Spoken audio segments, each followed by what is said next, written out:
আসসালামু আলাইকুম।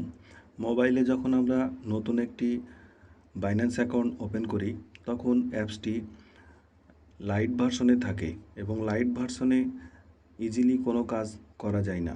তাই সেটিকে প্রো ভার্সনে নিয়ে আসতে হবে। চলুন দেখা যাক কিভাবে লাইট ভার্সন থেকে প্রো ভার্সনে নিয়ে আসব। সর্বোপরে বাম পাশে দেখুন একটি বাইন্যান্সের লোগো চিহ্ন আছে, এখানে ক্লিক করবেন।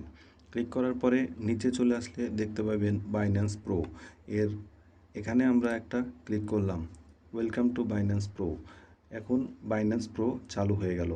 এখন আপনি এখান থেকে ইজিলি বাই অ্যান্ড সেল, আপনার প্রাইস লিস্টিং সব কিছু দেখতে পারবেন। এখানে ক্লিক করলাম, দেখুন এখানে গ্রাফ দেখা যাচ্ছে। ট্রেড, বাই এবং সেল সব কিছু আপনারা সহজেই করতে পারবেন।